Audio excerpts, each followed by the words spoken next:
Bueno, pues muy buenos días a todos. Espero que se encuentren muy bien. Es un gusto tenerlos aquí en este webinar que forma parte de una serie de ideas y conversaciones que hemos estado promoviendo desde nuestra lamentable COVID y ahora vamos a empezar nuevamente el año que entra a desarrollar. Espero que se encuentren muy bien. Bienvenidos a todos los que están ya conectados. Sabemos que algunos tuvieron algunas situaciones técnicas y pues lo lamentamos. De todos modos, agradecemos infinitamente a todos los que nos acompañan. No sé si me pudieran compartir por el chat si se ve bien la presentación. Eh,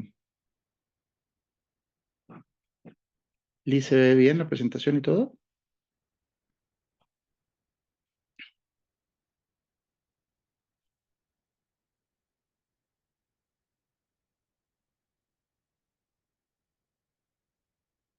¿Me escuchan? ¿Bien?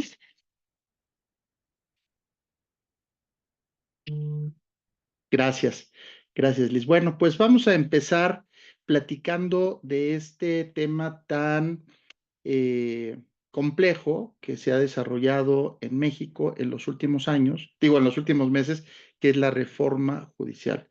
La reforma judicial fue una iniciativa en la cual se propuso que la estructura del Poder Judicial Federal se modificara para que se renovara a través de un sistema de elección judicial. Como lo anuncié en nuestros posts de LinkedIn, en este espacio no vamos a hablar sobre la reforma judicial en sí misma, ni mucho menos vamos a hablar sobre el tema de su conveniencia o no, sino simplemente cuáles son algunas de las circunstancias y eventos que podrán facilitar a la a prevención y solución de controversias en la industria de la construcción. Entonces, bienvenidos. Tenemos aquí el objetivo del webinar, la duración y las preguntas. Pues el objetivo del webinar es precisamente permitirnos observar cuáles son algunas de estas herramientas que podríamos aprovechar en este momento, dada la coyuntura de la renovación del Poder Judicial. En este sentido, lo que vamos a ver es que hay muchas herramientas que en México, y doy gracias a algunos de nuestros queridos invitados de Latinoamérica, de Perú, pues, especialmente de Isabel, muchas gracias querida Isabel, y a muchos otros de nuestros amigos. Veo a nuestro presidente de la CENEC, Óscar Solís, a que le mando un saludo muy querido, y a todos nuestros amigos que nos acompañan. Entonces, el objetivo del webinar es hablar sobre todas estas herramientas que tenemos en la industria de la construcción. Yo calculo más o menos que estaremos platicando entre 30 y 40 minutos. Después, por favor, les pido que si hay alguna pregunta, comentario, propuesta, les pido que la pongan en el chat y podemos también inclusive abrir espacio para que se hagan las preguntas de viva voz. Entonces, bueno. Empezaremos diciendo que en el ámbito de la construcción existe una gran cantidad de disputas. No es porque en sí mismo sea un sector litigioso, sino porque hay múltiples actores, situaciones, condiciones que se encuentran dentro de un proyecto de construcción. Existen servicios previos a la construcción, servicios propiamente relacionados con la construcción. Dentro de esta construcción hay la relación entre el contratante y el contratista, la relación el contratante con sus consultores, con terceros, la relación del contratista con subcontratistas, con proveedores y eventualmente todos aquellos que siguen la línea de la cascada de la operación de la construcción. En un cálculo debo de señalar por seriedad científica que no es completamente fundado, pero de lo que estuve viendo en diferentes documentos y lamentablemente no tenemos una referencia específica en nuestra región, en nuestro país, pero se considera que entre el 20 y el 25% de las disputas comerciales están relacionadas con construcción. Esto es importante porque estamos hablando de que un cuarto, de ser así, un cuarto de las disputas generales de todo el comercio que se da son relacionadas con la construcción. Y esto es un porcentaje que, por supuesto, puede variar dependiendo de algunos lugares, circunstancias, costumbres, etcétera. En algunos países, como por ejemplo Estados Unidos, la litigiosidad en esta materia es enorme. En México se ha ido incrementando en la medida en la que se considera que hay varios elementos que han ido generando ante las condiciones económicas muchísimo mayor conflictividad de los temas. Por ejemplo, en los últimos años ha habido pues diferentes necesidades y diferentes condiciones económicas que han llevado a que las partes sean mucho más eh, agresivas en cuanto a la búsqueda de la recuperación de las cantidades que tienen. Y además ha habido otros elementos como por ejemplo el tema de compliance, el tema de documentación, el tema de decisiones que están más soportadas. Yo creo que culturalmente antes teníamos mucho más orientación al arreglo amistoso y hoy en día, dada la complejidad de la industria, se ha convertido en una industria más litigiosa. Entonces, como ustedes ven, los aspectos relacionados con las disputas pueden ser de múltiples formas. Es un ámbito que incluye parte comerciales, administrativas, civiles, políticas, etcétera, que las hacen muy complejas. Estos son datos duros.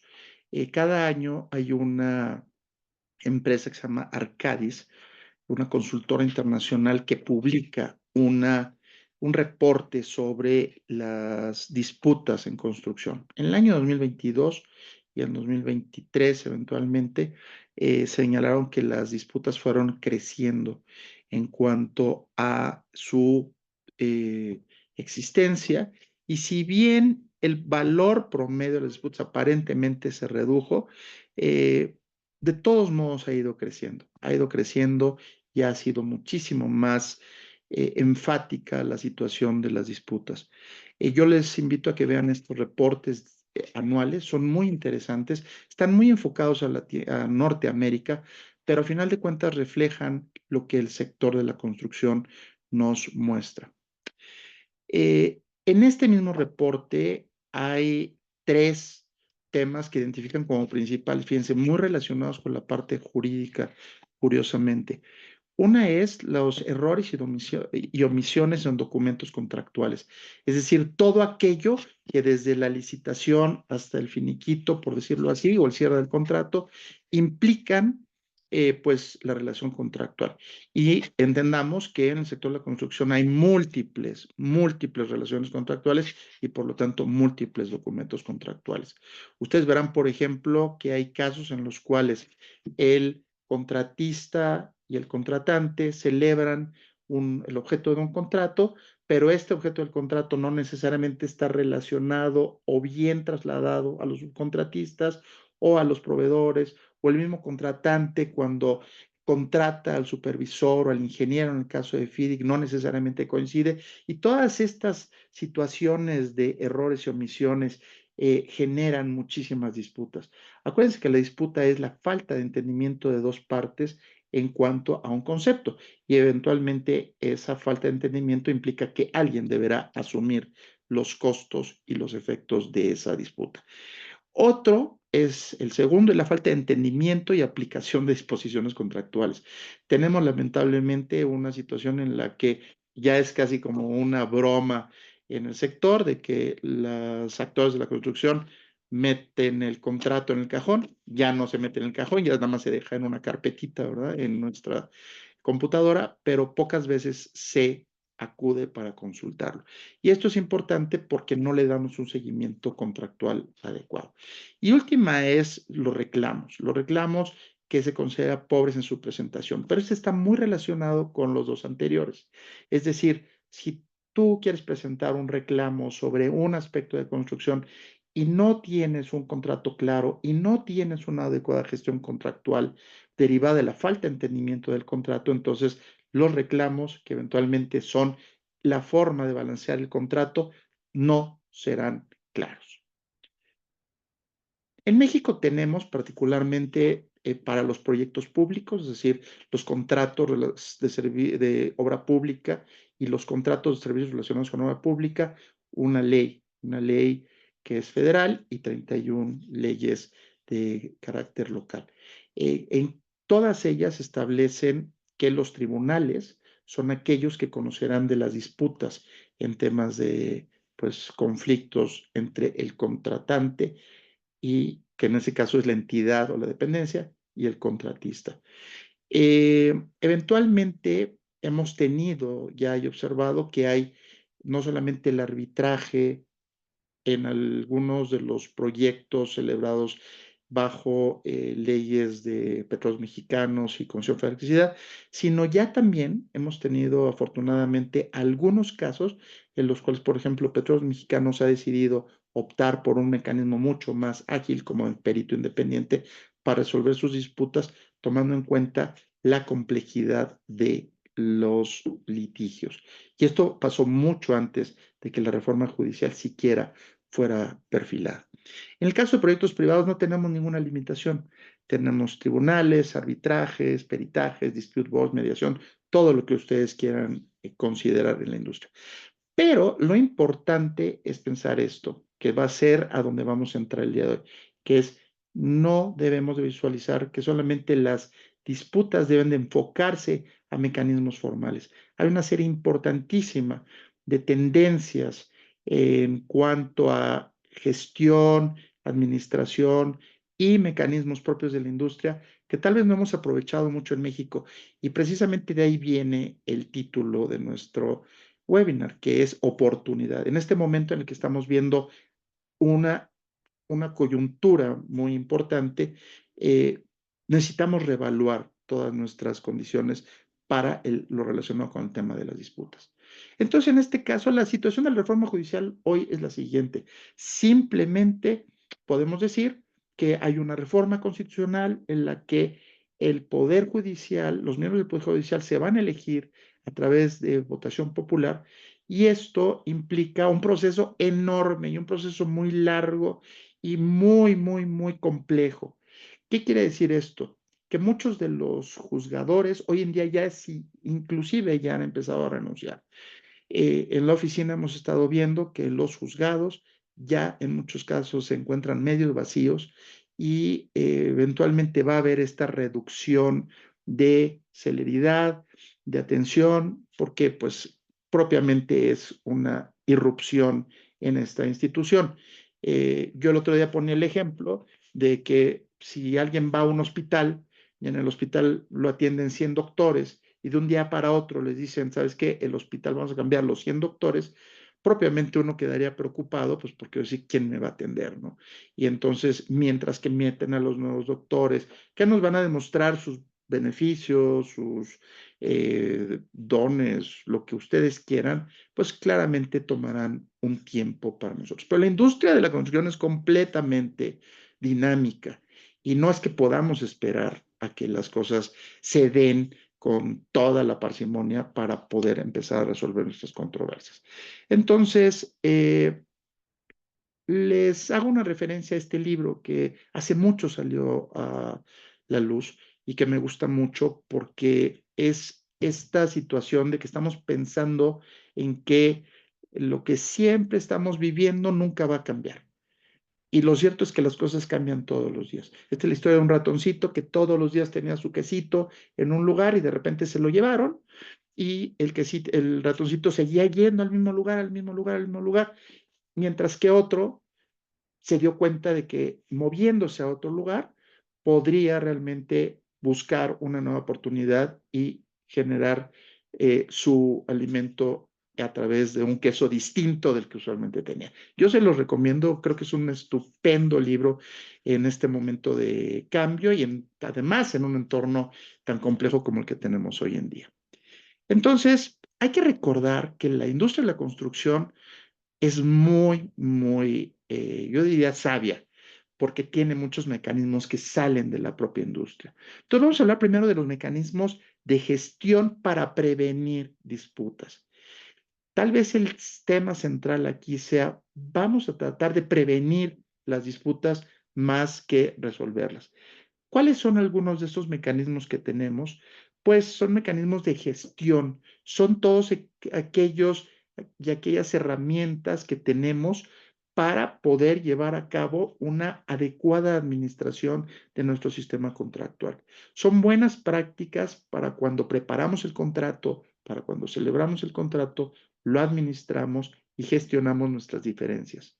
El problema que tenemos es que tenemos muchos vicios, muchas circunstancias en las cuales nuestros propios compañeros, ingenieros, técnicos, se preocupan muchísimo por la parte de la ejecución, pero eventualmente toda esta ejecución está regulada por un contrato y normas.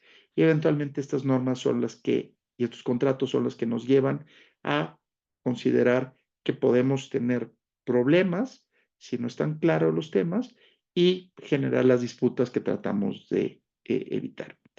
Entonces, le hemos dicho, o lo hemos nominado como disciplina contractual. Y hay varias fases. Por ejemplo, la fase de licitación. Es muy común que los contratantes emitan términos de referencia, convocatorias, que no necesariamente son claras. Estos contratantes en muchas ocasiones, y lo he visto en toda Latinoamérica, pues tienen una gran presión política y una gran presión administrativa por sacar el proyecto y por lo tanto no hacen todo con la debida precaución porque el tiempo les gana. Y en ese sentido, los contratistas muchas veces se presentan considerando que ya tienen una gran experiencia y presentan sus ofertas, pero no necesariamente sabiendo e identificando todos los riesgos que implica esto. Entonces, es una muy buena práctica para la prevención de las disputas que los contratantes lleven a cabo en la mejor medida posible la elaboración de sus convocatorias o los términos de referencia, que eventualmente los contratistas las evalúen y que los contratistas emitan preguntas que puedan ser adecuadamente resueltas por el contratante. Hay muchísimos temas que pueden ser resueltos desde ahí y entonces desde ahí empezamos la prevención de las disputas. Otra parte de la disciplina contractual es la firma del contrato. Recientemente escuchamos el caso de cercano de unas personas en los cuales eh, habían acordado un contrato, van y lo presentan en la impresora, van y lo imprimen, y cuando lo imprimen y regresa, ya el contrato ya no era como lo habían acordado y lo firman basándose en lo que platicaron.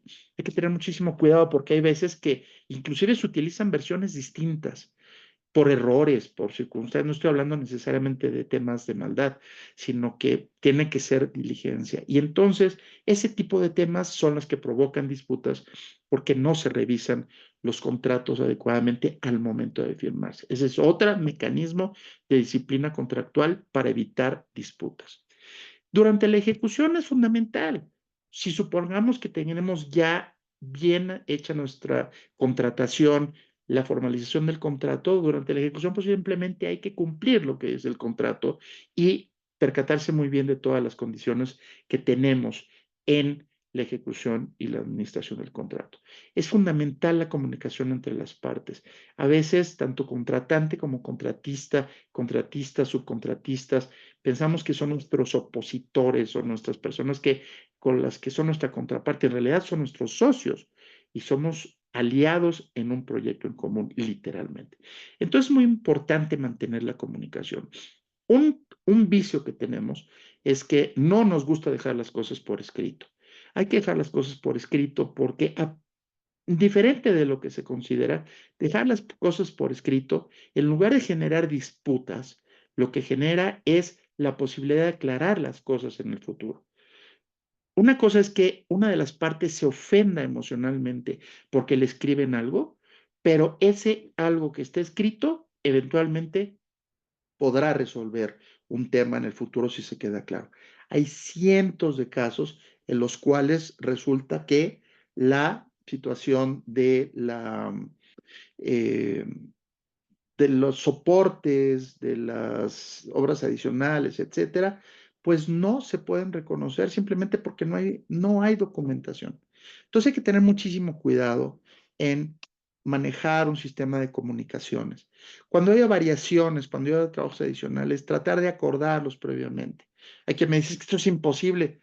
Bueno, pero sabiendo que es casi la madre de las disputas, las obras adicionales, las obras complementarias, los trabajos extraordinarios, que no están pactados en cuanto a su precio y alcance, eventualmente alguien va a decir, si no están perfectamente bien definidas, que no es su responsabilidad. Y tenemos muchos casos de este tipo. Entonces, esto implica también que si hay alguna situación emocional, por decirlo así, los reclamos queden sustentados documentalmente. Además, eh, pensemos en algo, pues nadie tiene comprado ni nuestros roles ni nuestra vida, lamentablemente, y lo importante es que podamos dejar hacia la posteridad, pues todo esto perfectamente definido para esta disciplina contractual. Ahora, la industria en sí misma ha creado una serie importante de herramientas. Estas herramientas son figuras y mecanismos que están en la industria. Y estas son las siguientes. Por ejemplo, los contratos colaborativos. Aquí está mi querido amigo Oscar Solís, con quien hemos discutido mucho esta circunstancia y hemos tratado de promover mucho en México el tema de los contratos colaborativos. ¿Qué son los contratos colaborativos? Pues estos contratos que no tienen como objeto el que el contratante trate de fustigar al contratista y el contratista tratar de sacar lo más que se pueda del contratante. Eventualmente lo que se necesita en la industria son dos partes que colaboren para el proyecto. Hay contratos colaborativos, hay contratos que tienen cláusulas colaborativas, pero sin embargo hay contratos colaborativos en los cuales las partes no se conducen en forma colaborativa. Y también hay, en una forma muy positiva, contratos no colaborativos en los que las partes se conducen de parte colaborativa. Lo importante es entender que en este tipo de contextos, mantener el conflicto y llevarlo hasta donde sea necesario no es una buena idea. Entonces, los contratos colaborativos, por ejemplo, aquí está mi querida amiga Isabel, en Perú han sido muy bien desarrollados, han sido implementados y precisamente se dan a través de un esquema internacional que se llama NEC, que son los contratos modelo en Inglaterra. Lo que hace es alinear los intereses y que haya sobre todo una creciente gestión y colaboración de las partes para lograr el objetivo. Entonces, eso es una de las herramientas creadas por la industria. Recuerden que todavía no estamos hablando todavía de solución de disputas formales, estamos hablando de los mecanismos para prevenirlas. Otro es la gerencia de proyecto. Esta es una figura que se ha estado insistentemente generando a través de asociaciones muy importantes en México, como el Colegio de Ingenieros Civiles de México y como la Cámara Nacional de Empresas de Consultoría, en las cuales se insiste que haya gerencias de proyecto. La gerencia de proyecto es un gran coordinador del proyecto que va alineando los intereses. La gerencia del proyecto lamentablemente no ha tenido tanta fuerza como se ha deseado, pero eventualmente la tendrá, tomando en cuenta pues que es una necesidad precisamente para alinear todos estos astros que se requieren para un proyecto objetivo. Ustedes encontrarán, por ejemplo, que el Colegio de Ingenieros Civiles de México emitió una iniciativa hace algunos años insistiendo en la gerencia de proyecto y el mismo colegio tiene un comité de gerencia de proyecto. La Cámara Nacional de Empresas de Consultoría, por su parte, son los gerentes de proyecto que eventualmente, entre otros servicios, pueden ayudar a eso de una forma muy efectiva.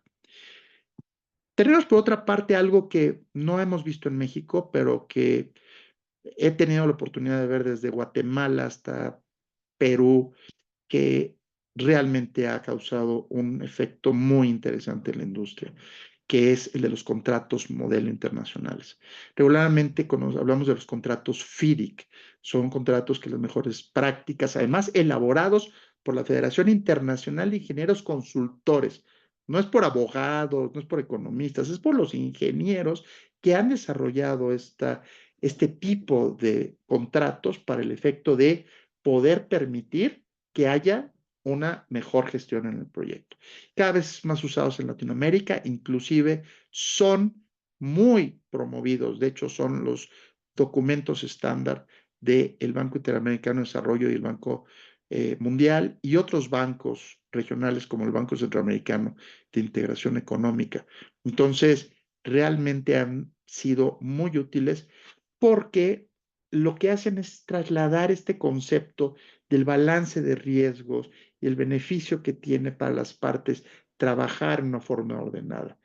El día de hoy platicaba con un amigo de Colombia y me decía, oye, pero es que no sé si aquí se apliquen los contratos FIDIC. Le dije, mira, lo importante tal vez de los contratos FIDIC, además de que sí son buenos en sí mismos, es trasladar y transmitir que hay contratos que permiten y propician y fomentan un mayor balance entre las partes y mejores prácticas en la prevención y resolución de disputas entre las partes.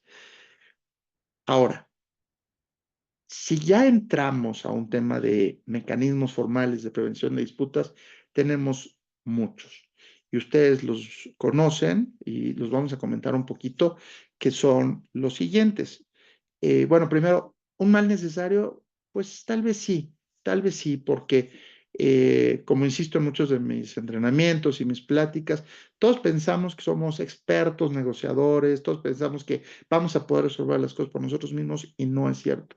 Sobre todo cuando tenemos ya involucrados nuestros intereses, muchas veces no somos capaces de poder resolver por nosotros mismos estos problemas que se nos plantean. ¿Qué es lo que ofrecen estos mecanismos? Ofrecen lo mismo conceptualmente que ofrece un tribunal. ¿Cuál es? Es la posibilidad de que un tercero independiente a las partes sin ningún tipo de relación y sin ningún tipo de situación emocional, profesional o lo que sea, pueda realmente permitir y ayudar la solución de las controversias. Entonces, tenemos hoy en día una figura que en México no hemos podido ver, pero literalmente desde Guatemala hasta Chile está siendo promovido, que es el de Dispute Board. Los Dispute Boards son paneles de prevención y de solución de controversias. Puede instalarse en cualquier momento en el proyecto. Está establecido por ingenieros y por abogados o por expertos de otras materias, pero que van dando seguimiento al proyecto. El beneficio que tienen es que estas personas no son abogados de las partes, no gestionan el tema en beneficio de las partes, sino que lo hacen en beneficio del proyecto. Es una herramienta creciente, muy importante en Latinoamérica y está mostrando sus beneficios. Tan es así que ya hay una gran cantidad de miembros que son dispute boards, de dispute boards implementados, que eventualmente pueden ayudar. Muchas personas piensan que solamente son para proyectos públicos. Yo dudo que en los siguientes años se pueda incorporar en los proyectos públicos un dispute board por sus características y porque lo que implica el proceso de maduración. Pero eventualmente los proyectos privados puede ser una gran aportación para facilitar. El costo realmente no tiene nada que ver con un arbitraje o un litigio de ninguna naturaleza y pues cuánto beneficia una prevención. Yo pongo el siguiente ejemplo siempre. Eh, ¿Cuánto cuesta ir a un dentista cada 6 meses? Pues puede costarles tal vez $25, por decirlo en dólares para todos los que estamos aquí y poner un parámetro común. ¿Cuánto cuesta ir a un dentista cuando estamos en la playa un domingo en la noche y nos empieza a molestar esa muela? Pues puede ser completamente costoso. Entonces, yo les invito a que realmente puedan considerar a los dispute boards como un buen elemento y sobre todo si participan en contratos internacionales, esta es una opción que yo les invito a que consideren con mucha seriedad. Otro que casi no es conocido es el del peritaje técnico. Es escoger a un experto o seleccionar dos partes a un experto técnico para que evalúe los temas. La Cámara Nacional de Empresas de Consultoría, por ejemplo, tiene grandes expertos técnicos.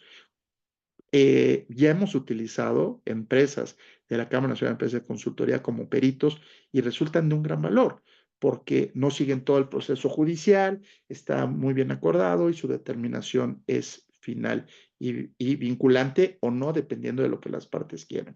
Este es un medio de solución de controversias muy enfocado hacia la parte técnica y que puede resultar sumamente valioso. Yo les platicaba del caso en el cual por ejemplo, Pemex ha optado públicamente a escoger y llevar a cabo procedimientos de solución de controversias bajo peritajes independientes, por ejemplo, para sus plataformas petroleras. Procedimientos muy cortos, muy directos, muy precisos y que pueden realmente solucionar la disputa en una forma muy rápida. Finalmente tenemos el arbitraje.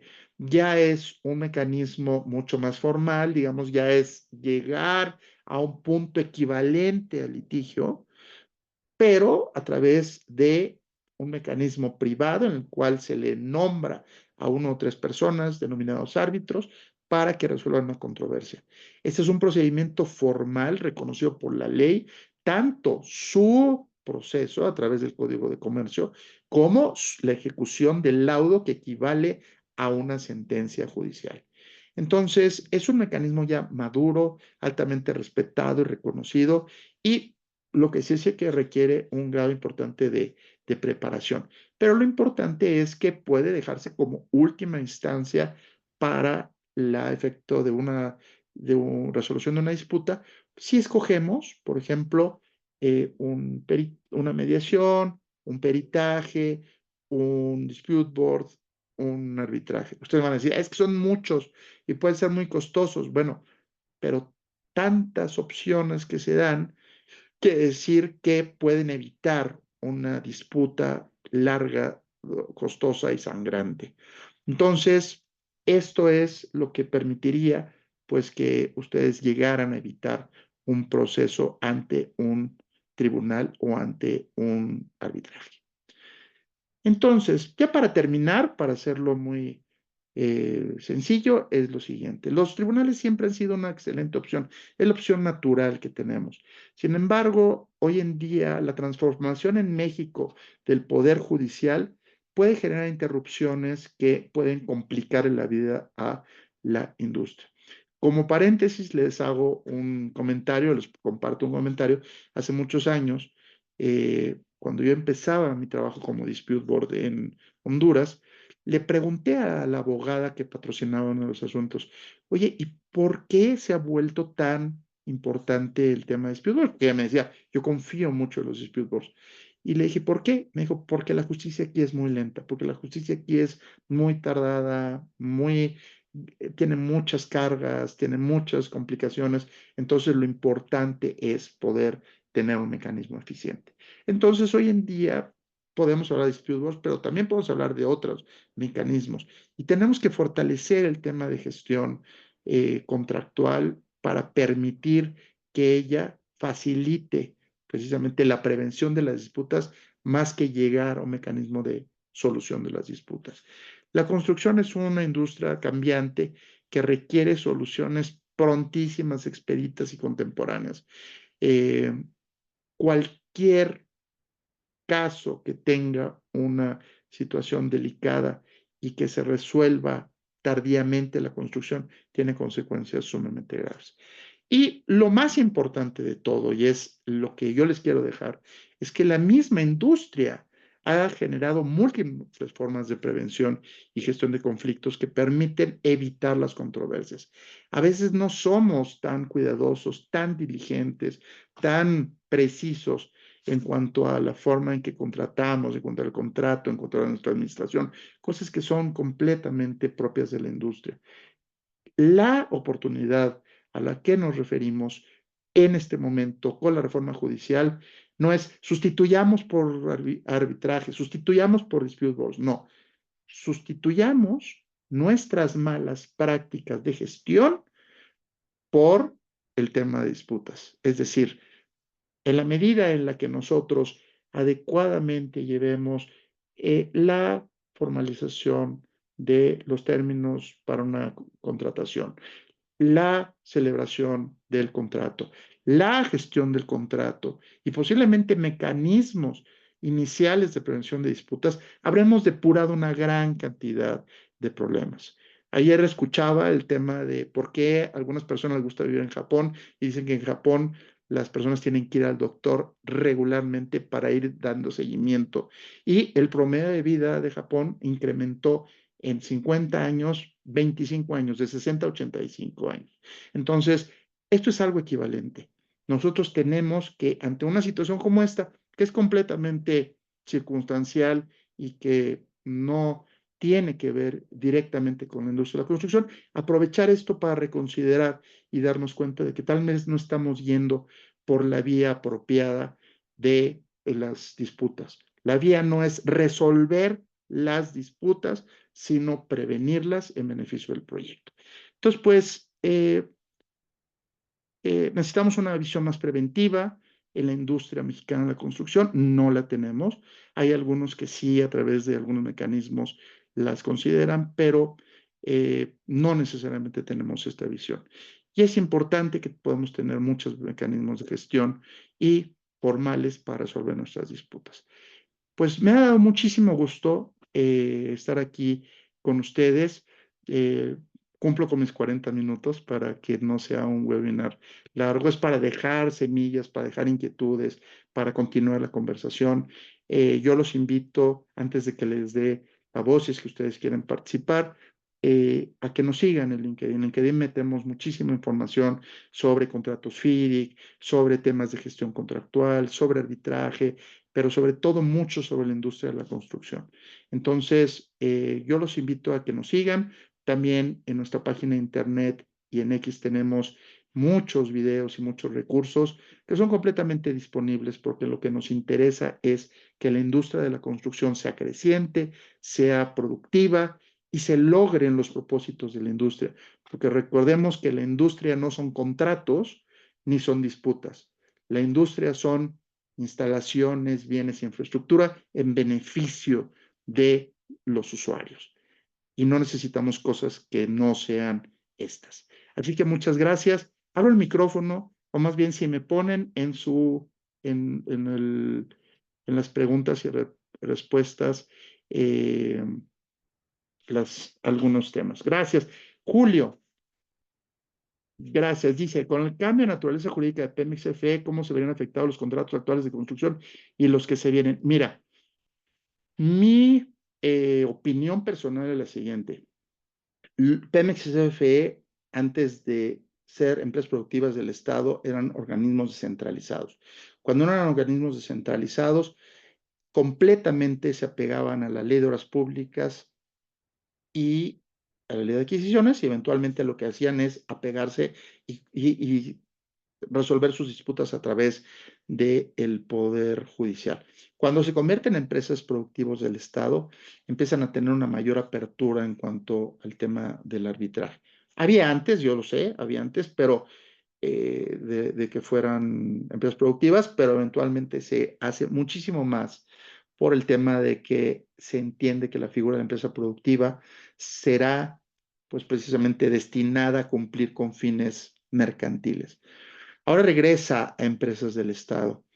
Yo no sé si bajo la figura y la tendencia actual de mantener el poder ejecutivo, legislativo y judicial bajo el, la cúpula del gobierno, se pueda y se fomente y se vaya a procurar el tema de mecanismos alternativos. Es una duda que tenemos. Creo que eventualmente va a tener que ser si los contratistas son internacionales, pero creo que es una duda que todos tenemos y de ser así y ahora tengamos ideas más claras, seguramente invitaremos a que nos acompañen en un webinar como este que nos permita hablar con mayor claridad sobre el tema. Muchas gracias, Julio, por, por esta pregunta. ¿Alguien más tiene una pregunta o un comentario? Si lo quieren poner en el chat o si lo quieren poner en preguntas y respuestas. El chat es, ¿cómo puede someterse una controversia a un arbitraje si fue pactado ¿cómo puede someterse una controversia a un arbitraje si fue pactado en contrato de resolución mediante tribunales? Bueno, pues no, si fue pactado tribunales, entonces esa cláusula excluye al, al procedimiento arbitral. En todo caso, es lo mismo en el caso del arbitraje, la cláusula arbitral excluye a los tribunales. El concepto es dos partes seleccionan la forma en que van a resolver sus controversias y si optan por el litigio, excluyen al arbitraje y si optan por el arbitraje, excluyen al litigio. Lo importante es que cualquiera de estas dos cláusulas puede a través de un convenio modificatorio reestructurarse, entonces si era litigio se puede escoger arbitraje o viceversa o cambiar otro mecanismo. Entonces es una de las grandes ventajas de nuestros contratos que pueden modificarse, Miquel. Muchas gracias. Oscar Solís, gracias, amigo, ¿cómo estás? Excelente exposición, Roberto. Gracias, felicidades por ello. Respecto a la administración de los contratos, una actividad relevante de los procesos de adquisiciones, ya que se ha visto muy oportuno asignar a un responsable dentro de la organización para llevar a cabo esta labor, independientemente del equipo que lleva la gestión del contrato y que no prevenir controversias tortosas, completamente. Fíjense todos que el comentario de Oscar me parece sensacional, porque hay veces que la persona que es el responsable de la obra es el que tiene que gestionar los temas de ejecución con el contratante, con las autoridades, etc. ¿Y en qué momento es cuando gestiona la administración? Pues no tiene muchísimo, no tiene tiempo. Entonces hay que fijar a una persona que pueda ayudar a esta gestión contractual, definitivamente. Muchas gracias. Bueno, tengo el comentario de uno de los grandes mediadores y conciliadores de este país y de muchos lugares, que es Enrique Hernández Villegas. Muchas gracias, Enrique, por estar aquí con nosotros. Hola, Robert, ¿consideras que la mediación es una alternativa para gestionar y resolver disputas de construcción? Absolutamente, mi querido Enrique. La mediación, y tú has sido no solamente un promotor, sino un campeón de la mediación, resulta ser una herramienta valiosísima. Tal vez una de las cosas que no dije por hacerlo un poco sencillo, es que el Dispute Board lo que hace es previene la disputa y tiene que identificar la disputa antes de que salga. El mediador ya cuando identifica la disputa a través de una cláusula de mediación, va y se presentan las partes y lo utiliza. La verdad es que yo creo que en nuestro ámbito es mucho más fácil que prospere el ámbito de la mediación, definitivamente, que el ámbito de un dispute board. La mediación también es un proceso muy maduro. Hay profesionales como Enrique que han hecho una gran labor y sabemos de casos que han sido resueltos por mediación que han evitado llegar a tribunales y a temas complejos gracias al profesionalismo de estos señores y señoras entrenados para ello. Así que muchas gracias, Enrique. Y las cláusulas escalonadas pues creo que van a ser necesarias para que podamos realmente darnos cuenta de cuáles son nuestras opciones y evitar caer en litigios sangrantes, como digo. Muchas gracias, Enrique, gracias por estar aquí. Nelson, si bien el arbitraje está contemplado en leyes públicas y servicios relacionados con las mismas, es muy complicado que las dependencias y entidades lo acepten sabiendo de que puedan perder los asuntos. En ese sentido, ¿qué alternativas habría para resolver los diferendos y controversias en contratos públicos cuando los juicios contenciosos y los amparos no son mecanismos que brindan certeza jurídica para los particulares? Pues miren, yo creo que va a ser un reto importante y yo creo que la misma administración va a requerir también buscar mecanismos en estos temas. Les quiero poner el antecedente y lo he ya comentado en dos casos, querido Nelson, sobre el asunto de por ejemplo, el peritaje. Ya desde hace muchos años, en CFE, cuando eran obras públicas puras, muchos de los temas se resolvían por lo que le llamaban una tercería, es decir, el peritaje. Y creo que esa es una gran opción. Cuando tenemos a un experto independiente, no vinculado con las partes, que puede dar una opinión y que puede decirle a las partes, mira, si se van a un conflicto, lo más seguro es que resuelva en A o en B, eventualmente esto pues va a ayudar. Entonces, yo creo que va a ser un gran reto para las cámaras y las asociaciones buscar los medios de prevención y solución de controversias en contratos públicos. Los contratos públicos definitivamente son los más importantes, los más relevantes, los más de mayor eh, importe en cuanto a sus cantidades y sus montos, entonces no van a poder quedar simplemente al arbitrio de la resolución de las partes. Además, hay algo importante. Muchas de esas empresas tienen temas de compliance. El compliance implica poder escoger y poder recibir una resolución a través de un mecanismo formal. Las propias entidades y dependencias, si no tienen estos mecanismos formales, van a tener que tomar decisiones. Y estas decisiones van a ser eventualmente, como en muchos países de Latinoamérica, cuestionadas las conductas de los servidores públicos por las autoridades fiscalizadoras. Entonces, si nos fijamos, realmente va a tener que ser una situación eh, buscada y generada para que las partes lo puedan lograr. Les pongo el ejemplo del cierre de un proyecto estratégico muy importante que se dio a principios de este sexenio, en el cual había dos arbitrajes y como se resolvió fue pactando dos peritajes con un tema de costo-beneficio. Y eso resolvió la disputa. Entonces, recordemos que también hay un acuerdo de mecanismos de resolución de disputas y pues tendremos que buscar las formas en que esto se vaya dando de la mejor manera. No sé si hay algún otro comentario. Pues yo les agradezco muchísimo, muchísimo que se hayan conectado. Es un gusto conversar sobre estos temas, escuchar opiniones de expertos, además no solamente muy admirados, sino muy queridos. Gracias a todos ustedes por haber estado presentes. Por favor, estén al tanto de nuestras diferentes eh, webinars. Pronto tendremos otros de REPSE, de temas de contratos de construcción y algunos otros temas de gerencia y administración que están relacionados con nuestra industria. Muchísimas gracias por haber atendido. Les mandamos un abrazo con mucho gusto y que tengan buen fin de semana. Gracias.